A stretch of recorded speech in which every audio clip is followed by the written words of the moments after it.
So I keep losing water pumps, and it basically just galls the crap out of the bearing, ruins the shaft. So I thought, well, there's something wrong with this oil passageway. So there's a passageway that comes over from the main galley, comes to here, goes up through here where this plug is, then down and into where this bearing is, and then it comes through and comes out this hole and goes into the other half of the pump to lube the rear bearing. Rear bearing looks just as bad. Anyway, this pump has lasted the longest out of all of them, mostly because we figured out the guy that put the engine together mixed up the cooler bypass spring and the filter bypass spring, and they're different lengths. So, also too, he didn't steam out the oil coolers, and the converter cooler was plugged to the nuts, and you could overheat the converter, but the water temperature would stay cold. So we were running really hot engine oil temperature, which didn't do any good. So what I did is I have screwed this air hose into this passage, and I've blown through all of these. They're clear. I've had this plug out. This plug is where the oil goes down and lubricates the drive shaft that comes all the way through the block.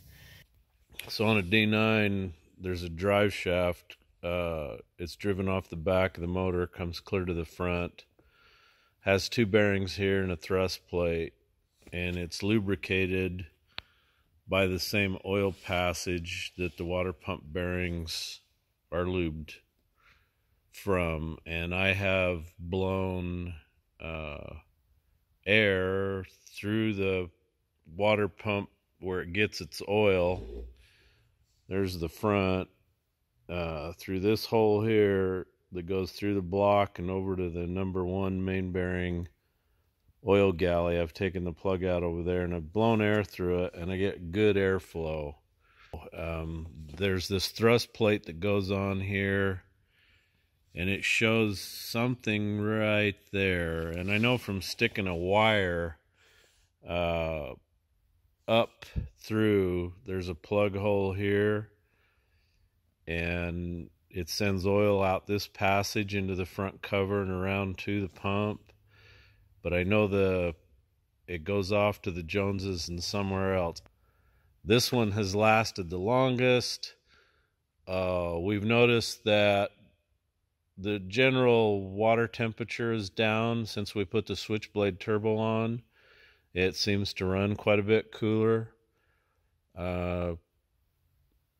My only other choice now, option, is I need to put an oil temperature gauge in it and see what the oil temperature is. But it's got a brand new engine oil cooler on it, so I can't believe that it's high oil temperature that's causing it. I'm gonna have to put a pressure gauge here and then one over on the main galley and see how much difference there is from here over to here.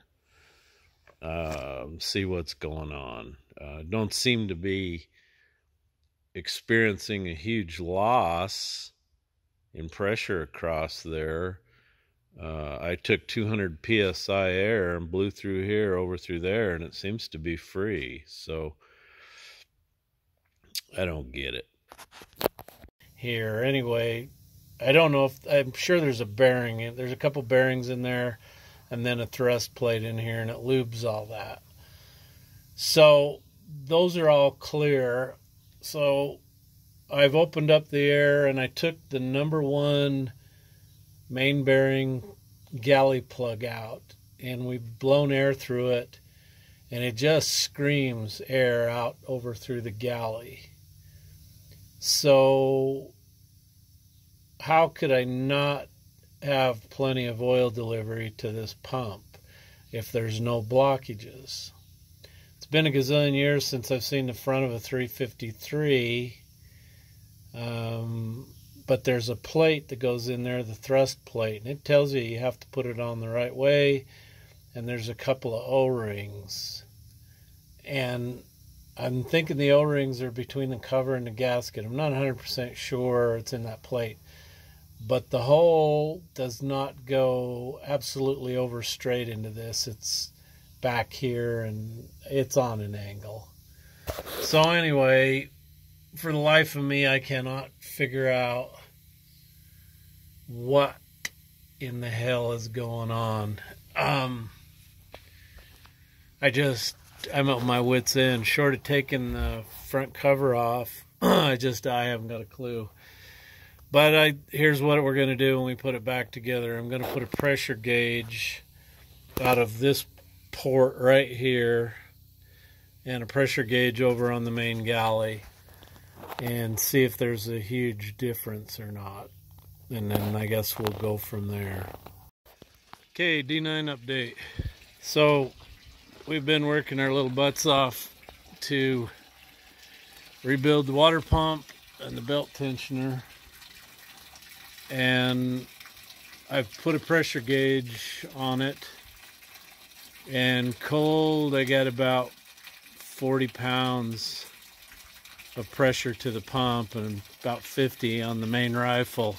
But the way the gauge is bobbing up and down, I can tell that the main relief must be weak and probably needs an oil pump. That was another thing that guy did. So I bought all new bearings and gears for the pump, and he didn't put them in. I said, why did you put these in? Oh, there was nothing wrong with pump. Pump was good. So, you know, I don't know about you guys, but apparently he has micrometer fingers. He can tell with his fingers. So anyway, our plan is we found that to maintain 40 pounds of pressure, the oil pressure gauge in the cab, the CAT gauge, has to be buried in the green.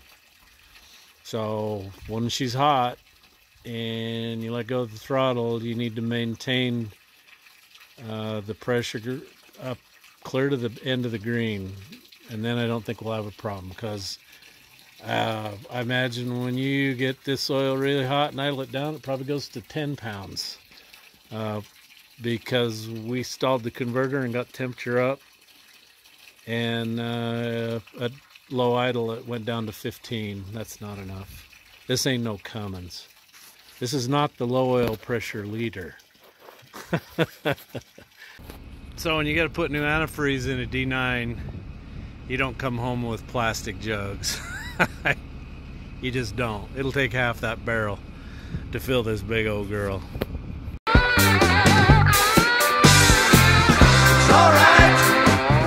It's alright.